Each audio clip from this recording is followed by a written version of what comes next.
I finally did it. Decided to commit to renovating my lawn this fall.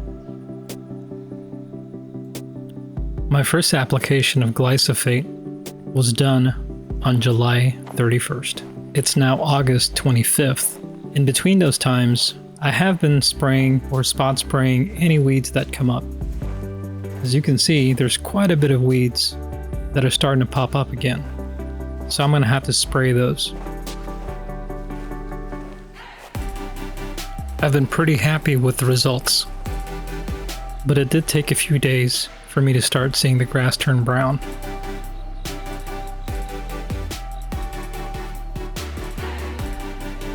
It's pretty terrifying seeing my lawn this way.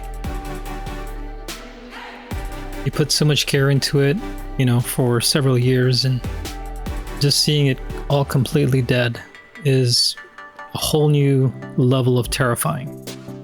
But yet I'm so excited just thinking about the amount of work that I'm going to have to put in and hopefully end up with a beautiful looking lawn at the end of the process.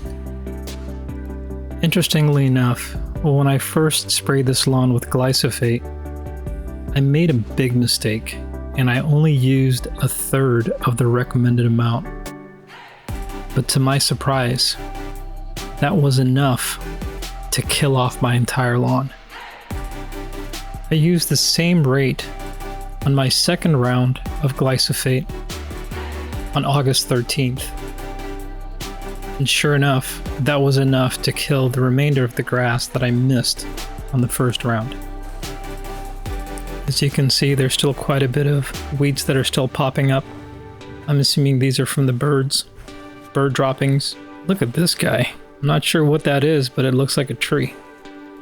Let's go take a look at the backyard.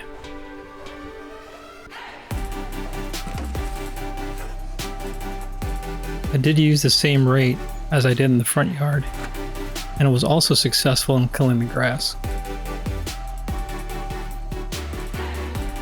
Started doing some work in the back here to try and dethatch and scarify to get it ready for seeding. But I'll talk about that here in just a minute. You may have noticed that I've killed only this section of my back lawn, and it's because I do have plans on not only renovating this section, but also building a small putting green. There's a lot of sand and leveling that needs to be done, so that's going to be a fun little project for you guys to join in on. If you remember from my earlier video, I did have some problem with, a certain type of grass. I think it was kikuyu grass that kind of sprouted and propped up in my lawn, but it looks like the glyphosate has taken care of that.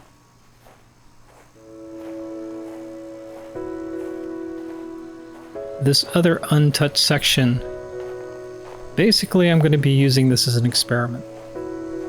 I have not applied any type of weed control or fertilizer to it, and this is pretty much what it looks like, or what a lawn would look like if just left untouched.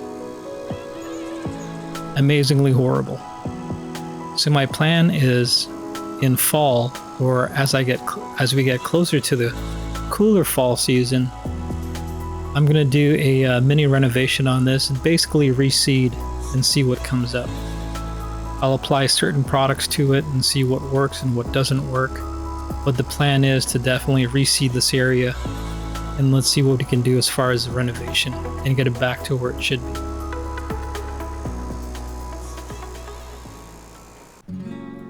To do a lawn renovation, you need to have tools. So here are a few of the tools that I've picked up in the past month and a half in preparation for this lawn renovation. The first thing I wanted to get was a peat moss spreader. They are expensive, especially the Landsy brand. I was lucky enough to find this for a little over $100. And to me, its design is pretty unique, and that kind of drew me to it. If you notice, the latches are on the side, which is an excellent idea. Another key element is the hinge design. I feel that this design will make this last a little bit longer.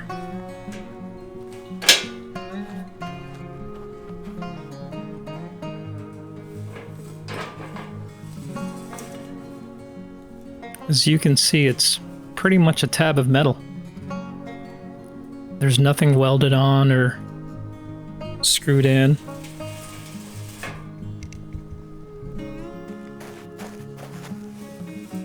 You can even remove this whole entire panel by just sliding it out.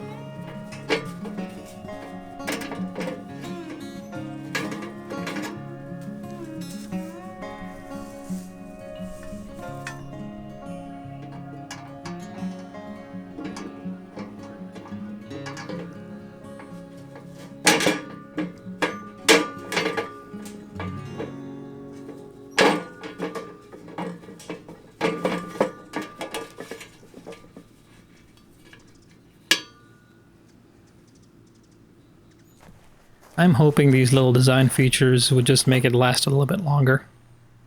Time will tell, and you guys will see firsthand how it works out. Another thing that I know I needed was a lawn leveler. Now this one kind of piqued my interest after watching so many videos of people using lawn levelers. You would notice that the bars are actually square bars. They're not, typically that like you would see where it's L-shaped or it's open. I feel that with it being a square, type metal bar, it's going to glide over and not pick up too much of the, material and move it better.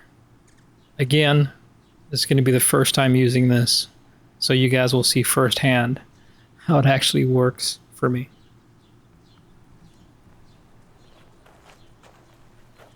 Now this next tool is kind of controversial because it's a manual core aerator. Now I live out in the sticks. It takes a significant amount of time and effort for me to go rent a tool to do this. So I decided, why not just purchase something like this? I can get a little bit of exercise and accomplish the same thing. Pretty much the principle of this tool is as you create the holes, any removed core will just push up the top. It's very easy, very simple. Look at that. Nice core.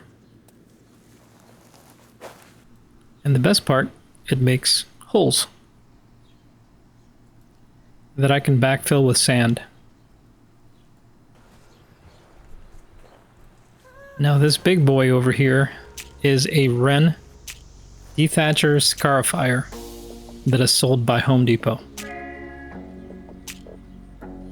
As you can see over here, I've started using it. It does a very good job of really digging up that 1/4 to 1/2 inch on the top layer of the soil. It accomplished the same thing as you typically see like the Sunjoe or the Greenworks. But man, this thing at the cost and the amount of amps, it's a 15 amp system. It is corded, but it has a lot of power. Almost to a point that it's almost a cultivator rather than a dethatcher / scarifier.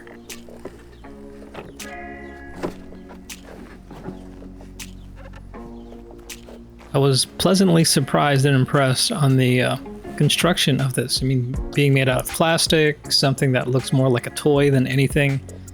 But if you look at these tines, it's amazing how thick they are, and I'm really happy to see that, since I know I'm going to be using this for the next several years to take care of my lawn. It also does come with a power rake attachment that you can use also on your lawn. Now I did notice that these tines are single tines, unlike the ones that you would see on a Sunjoe or I think even the Greenworks, where they're actually double. There are actually 2 tines per section. Other than that, to me it's an amazing machine that's really going to help me out as far as preparing the lawn and the topsoil for the seeding process. Now, talking about seeding, I was way too late on trying to get the Barenberg seed that I wanted, the Barenberg RPR. So I purchased some perennial rye seed, specifically this Greyhawk from Twin City Seed. Now, it's supposed to be drought resistant and also disease resistant. So we'll see how it works out. If I can get my hands on some Barenberg RPR, I will definitely overseed that in the spring. Next to seed, irrigation is extremely important for this renovation. I decided to go with the Hunter series of sprinkler heads, specifically the one that's pressure regulated to 30 psi. I also purchased the special MP3000 rotator heads, the 360 and also the 90 to 210 degrees, to get the angles that I need for my lawn and also for the distance. In my testing, I found that the MP3000 rotator can produce a 22-foot radius. To really hone in on my sprinkler head locations, I decided to use Google SketchUp. A few years back, I decided to walk my property with a tape measure and measured everything out, and I was able to easily produce a Google SketchUp of my property. So calculating amount of square footage as far as trying to get accurate on measurements for any type of fertilizer or chemicals makes it so much easier now having this particular model of my property. Now, Google SketchUp can be intimidating, but I can tell you right now that if you can put in some time and effort into learning how to actually produce a model, it is such a time saver for any project you decide to do for your household. In this particular model, you can see that I've put in my sprinkler heads with the exact spread, so I can clearly see where I need to put my sprinkler heads and possibly calculate how many sprinkler heads I would need for the coverage on my front lawn or anywhere on my property. It also comes in real handy for any other projects outside or inside your house. Again, Google SketchUp is free, so really all you really need is just the time to learn it. But there's so many YouTube videos out there, but once you get going with it, it is an investment of a lifetime. I'm also waiting for my beehive timer to come in. This will help me in automatically setting a good watering time for the new seed. Well, folks, this is the update that I have for you for today. As soon as we can get this heat dome off of the Midwest, I will be doing more work and getting this renovation going. I'm definitely looking at somewhere around early September to get the seed in the ground and get this project going. Anyway, if you like this video, please smash that like button. And if you enjoy content like this, please consider subscribing. Thanks again, folks, and keep on cutting.